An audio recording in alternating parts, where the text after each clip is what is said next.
akan segera mulaikan ibadah kita. Terima kasih untuk kemurahan dan kebaikan Tuhan. Tuhan masih memberikan kesempatan kepada kita untuk menikmati kebaikan kemurahan-Nya di dalam rumah Tuhan. Besar dan ajaiblah karya-Mu. Kita nyanyikan pujian ini. Saya undang untuk semuanya bangkit berdiri. Haleluya.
Engkau, kami membesarkan Engkau Allah yang hidup.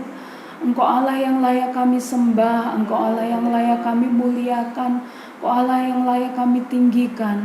Tuhan, Engkau kuduskan kami, Tuhan Yesus, Engkau layakkan kami. Tuhan, ampuni akan setiap salah, dosa, kekurangan, kelemahan kami.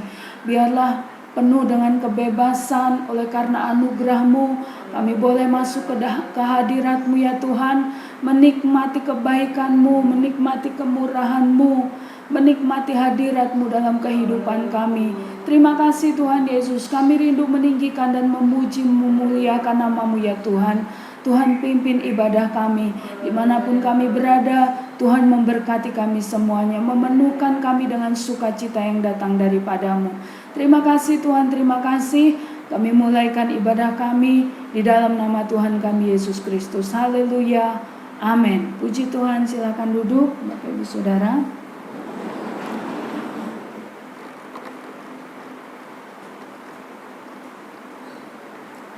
Kita akan nyanyikan satu pujian, bersama Yesus lakukan perkara besar. Haleluya.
Mari saya undang kita semuanya untuk bangkit berdiri. Kita akan segera menikmati kebenaran firman Tuhan Kita perlu firman itu setiap saat, setiap waktu dalam kehidupan kita. Karena firman Tuhan adalah kekuatan dan penuntun dalam setiap langkah kehidupan kita.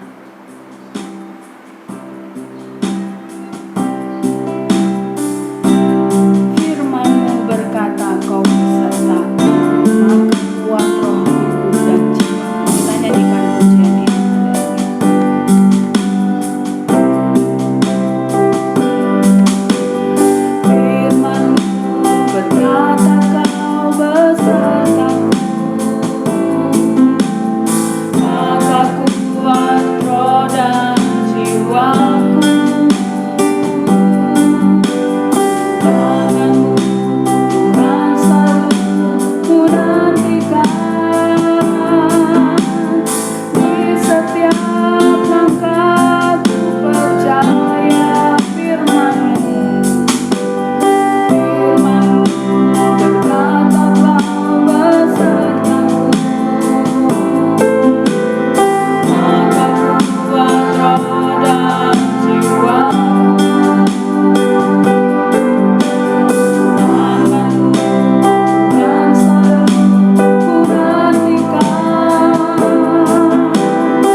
kepadamu ya Tuhan. Kami berharap kepada kasih setia dan kebaikan-Mu dalam kehidupan kami. Kami bersandar kepada kekuatan-Mu. Kami yakin, kami percaya firman-Mu tidak akan berubah ya Tuhan. Supaya kami dapat menerima setiap firman-Mu, belajar melakukannya dalam kehidupan kami. Terima kasih Tuhan. Terima kasih, terpuji-pujilah akan nama-Mu. Kami siap terima firman-Mu di dalam nama Tuhan kami Yesus Kristus. Haleluya. Amin. Puji Tuhan, salam sejahtera dalam kasih Tuhan kita Yesus Kristus. Firman Allah berkata, hati yang gembira adalah obat yang manjur, tetapi semangat yang patah mengeringkan tulang. Haleluya. Jadi pandemi ini, situasi dan keadaan ini tidak membuat semangat kita kendor, tetapi biarlah roh kita menyala-nyala untuk kita melayani Tuhan dan beribadah kepada Tuhan. Puji Tuhan. Mari kita baca di dalam kebenaran firman Allah di dalam 2 Tawarik pasal yang ke-26 ayat 1 sampai dengan ayat yang ke-5. 2 Tawarik pasal yang ke-26 ayat 1 sampai dengan ayat yang ke-5. Kalau sudah dapat, saya akan bacakan dalam nama Tuhan Yesus Kristus. Segenap bangsa Yehuda mengambil Uzia yang masih berumur 16 tahun dan menobatkan dia menjadi raja menggantikan ayahnya Amazia yang memperkuat Elot dan mengembalikannya kepada Yehuda. Sudah raja mendapat perhentian bersama-sama dengan nenek moyangnya. Uzia berumur 16 tahun pada waktu ia menjadi raja dan 52 tahun lamanya ia memerintah di Yerusalem. Nama ibunya ialah Hikolia dari Yerusalem. Ia melakukan apa yang benar di mata Tuhan, tepat seperti yang dilakukan Amazia ayahnya. Ia mencari Allah selama hidup Sakaria yang mengajarkannya supaya takut akan Allah, dan selama ia mencari Tuhan, Allah membuat segala usahanya berhasil. Haleluya. Puji Tuhan. Bapak Ibu yang saya kasihi di dalam Tuhan kita Yesus Kristus. Di dalam ayat yang pertama dan keseluruhan ayat ini kita melihat bagaimana Allah berperang dalam kehidupan seorang raja Uzia. Dikatakan bahwa Raja Uzia masih muda belia, tetapi Allah menentukan dia, Allah menetapkan dia untuk menjadi raja atas bangsa Israel atau Yehuda. Di sini dikatakan segenap bangsa Yehuda mengambil Uzia yang masih berumur 16 tahun dan menobatkan dia menjadi raja menggantikan ayahnya Amazia. Jadi dalam perjalanan kehidupan seorang Uzia atau autobiografi dari seorang Raja Uzia, Allah sudah tahu keberadaan hidupnya, Allah sudah tahu keadaannya, Allah sudah tahu kekuatan dan kemampuannya, sehingga segenap bangsa Yehuda mengambil Uzia yang masih berumur 16 tahun. Kita garis bawahi umur 16 tahun, masih muda sekali Bapak Ibu. Dan ada sesuatu yang Allah melihat di dalam kehidupan seorang Uzia ini, sehingga dia dinobatkan menjadi raja untuk menggantikan ayahnya. Berarti Allah tahu kemampuan dan kekuatan daripada Raja Uzia, sehingga dinobatkan, bangsa itu menobatkan dia, mengangkat dia untuk menjadi raja pada zaman itu. Nah, dalam perjalanan kehidupannya, Uzia selalu berhasil. Uzia berhasil memimpin bangsa Israel atau Yehuda pada waktu itu. Kita melihat ada 3 hal yang membuat Raja Uzia berhasil memimpin bangsa itu atau membawa bangsa Yehuda merubah segala sesuatu pada zaman itu, yaitu yang pertama, ia melakukan apa yang benar di mata Tuhan. Raja Uzia melakukan apa yang benar di mata Tuhan. Apa yang benar di mata Tuhan? Lawan kata tidak dusta, tidak bohong. Berarti Allah adalah sungguh-sungguh dan Yesus Kristus adalah kebenaran. Ya. Jadi Yesus Kristus itu adalah kebenaran. Nah, disitulah Raja Uzia dia menyampaikan kebenaran, dia tidak berbohong, dia tidak berdusta di dalam kepemimpinannya, sehingga bangsa itu menobatkan dia, mengangkat dia untuk menjadi raja atas bangsa Yehuda. Jadi dia bersungguh-sungguh melakukan segala sesuatu dalam pemerintahannya, dia sungguh-sungguh. Dia tidak main-main dengan kepemimpinannya. Dia tidak berdusta, dia tidak berbohong, tetapi apa yang disampaikannya adalah benar. Apa yang disampaikannya adalah tulus. Karena yang benar itu adalah Yesus Kristus adalah kebenaran. Dan kebenaran itulah yang memerdekakan Bapak, Ibu, Saudara dan saya. Di dalam Yohanes pasal yang ke-14 ayat yang ke-6, di sana Yesus berkata, "Akulah jalan, kebenaran dan hidup, dan tidak ada seorang pun yang sampai kepada Bapa kalau tidak melalui aku." Jadi Yesus adalah kebenaran sendiri, dan kebenaran itulah yang membawa kita untuk kita merdeka. Kita keluar dari kegelapan dosa kepada terangnya yang ajaib. Dia memindahkan kita, memisahkan kita dari kegelapan dosa kepada terangnya yang ajaib. Yohanes 17 ayat yang ke-17. Jadi di sana dikatakan bahwa kita adalah orang-orang yang berasal dari kebenaran Allah itu sendiri. Amin. Kita berasal dari kebenaran itu. Apakah kebenaran itu? Yesus adalah kebenaran itu sendiri. Coba kita baca di dalam Yohanes 1 Yohanes pasal 3 ayat yang ke-19. 1 Yohanes pasal 3 ayat yang ke-16. 1 Yohanes 3 ayat yang ke-16. Ke-19, Yohanes 3 ayat yang ke-19. Demikianlah kita ketahui bahwa kita berasal dari kebenaran. Demikian pula kita boleh menenangkan hati kita di hadapan Allah. Sebab jika kita dituduh olehnya, Allah adalah kasih. Allah adalah lebih besar daripada hati kita, serta mengetahui segala sesuatu. Ayat yang ke-19 saja. Demikianlah kita ketahui. Jadi kita harus ketahui, kita harus tahu bahwa kita berasal dari kebenaran. Kita berasal dari kebenaran.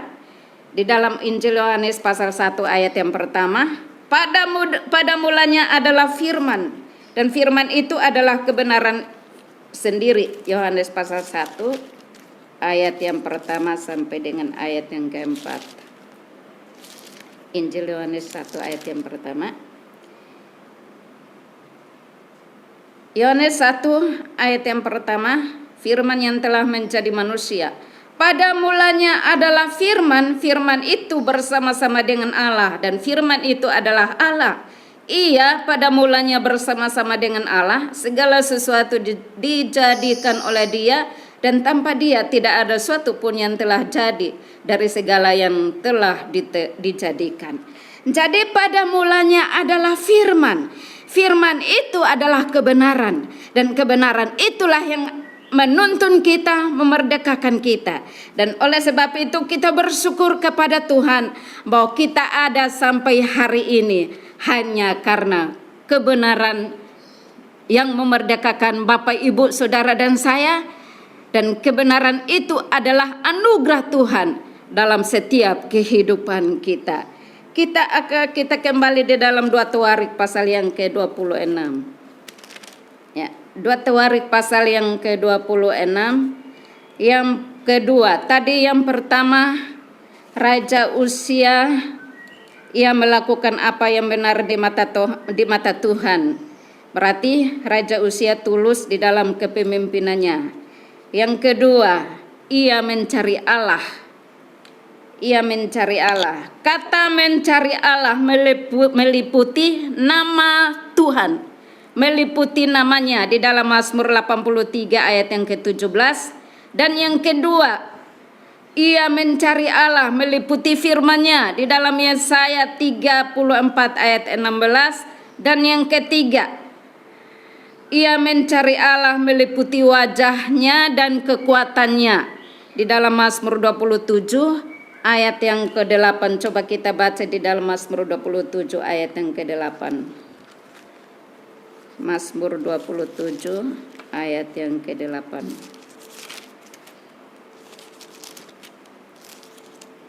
Mazmur 27 ayat yang ke-8. Hatiku mengikuti firman-Mu, carilah wajahku, maka wajah-Mu ku cari ya Tuhan. Ini adalah ungkapan daripada Daud. Daud meminta pertolongan daripada Tuhan, perlindungan daripada Tuhan. Sehingga di dalam ayat yang ke-8 Daud berkata, hatiku mengikuti firman-Mu, carilah wajahku, maka wajah-Mu ku cari ya Tuhan. Jadi Daud menempatkan Tuhan di atas segala-galanya. Di dalam ayat yang pertama di dalam kitab Mazmur, Tuhan adalah terangku dan keselamatanku, kepada siapakah aku harus takut? Tuhan adalah benteng hidupku, terhadap siapakah aku harus gemetar? Jadi Tuhan adalah satu-satunya pribadi yang luar biasa yang kita harus cari Dia di dalam situasi dan keadaan apapun. Kita harus cari Tuhan. Yesaya 55 ayat yang ke-6, carilah Tuhan selama Ia berkenan ditemui, berserulah kepadanya selama Ia dekat.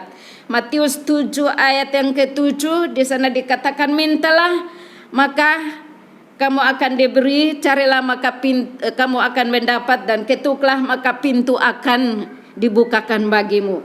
Jadi kesempatan dan waktu bagi kita untuk kita cari Tuhan, kesempatan dan waktu bagi kita untuk kita menemukan Tuhan di dalam namanya, di dalam firman-Nya, di dalam kekuatannya.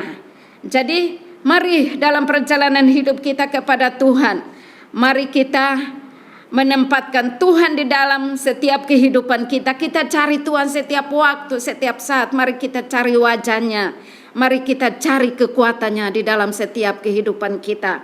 Ketika kita cari kekuatannya, kita cari wajah-Nya selalu dalam setiap kehidupan kita, maka kekuatan yang ilahi daripada Allah akan menjadi bagian dalam setiap kehidupan kita. Yang ketiga, di dalam kita kembali di dalam 2 Tawarik pasal yang ke-26. 2 Tawarik pasal yang ke-26. Yang ketiga, yaitu hidup takut akan Allah. Raja Uzia berhasil dalam kepemimpinannya. Yang pertama, ia mencari Allah. Ia melakukan apa yang benar di mata Tuhan. Yang kedua, ia mencari Allah. Dia mengikuti jejak ayahnya. Dan yang ketiga, hidup takut akan Allah. Ia hormat kepada Allah. Dia menghargai Allah di dalam kehidupannya. Dia hormat kepada Allah. Dia menceritakan kepada Allah hal-hal yang kudus, hal-hal yang mulia, hal-hal yang positif. Dia sampaikan kepada Allah sehingga bangsa itu melihat pribadi yang luar biasa, yaitu seorang Uzia menobatkan dia menjadi raja. Kenapa? Karena dia melakukan apa yang benar di mata Tuhan. Yang kedua, ia mencari Allah. Dan yang ketiga, hidup takut akan Allah. Itulah yang ada di dalam pribadi seorang Uzia. Itulah yang menjadi kekuatan di dalam pribadi seorang Uzia, sehingga dia berhasil membawa bangsa itu, bangsa Israel, kepada sesuatu yang kepada hal-hal yang baru. Karena apa? Karena dia melakukan apa yang benar di mata Tuhan. Ia hidup mencari Allah. Dan yang ketiga, dia hidup takut akan Allah. Mari Bapak Ibu yang saya kasih di dalam Tuhan kita Yesus Kristus, hari-hari yang terakhir ini, waktu dan kesempatan yang kita miliki di hari-hari yang terakhir ini, situasi dan keadaan dunia yang semakin membawa kita, terkadang kita khawatir, bimbang, ragu dalam perjalanan hidup kita. Dalam kesukaran sesulit apapun, mari kita cari Tuhan, hidup takut akan Tuhan. Dan yang kedua, mari kita melakukan apa yang benar di mata Tuhan, apa yang berkenan kepada Tuhan. Kita menceritakan hal-hal yang kudus, hal-hal yang berkenan, hal-hal yang memuliakan Tuhan, hal-hal yang membuat kita untuk kita semakin dekat kepada Tuhan. Puji Tuhan. Demikian singkat firman Allah pada sore hari ini. Biarlah firman Allah menjadi kekuatan sukacita di dalam setiap hidup kita. Mari kita angkat pujian, kekuatan di hidupku ku dapat dalam Tuhan.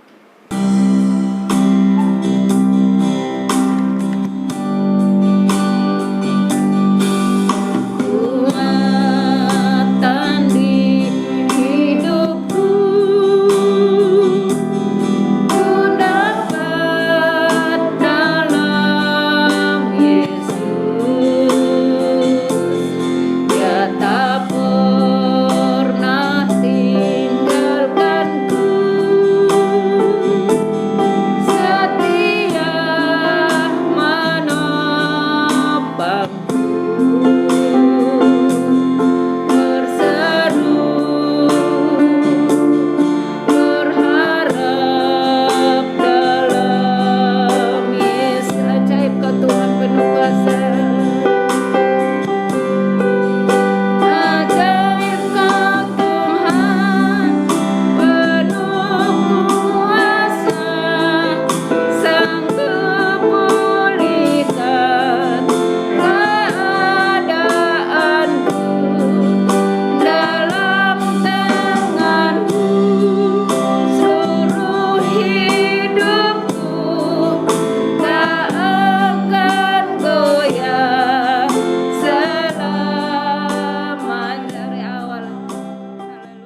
Betapa pentingnya kita menjadi orang-orang yang takut kepada Tuhan.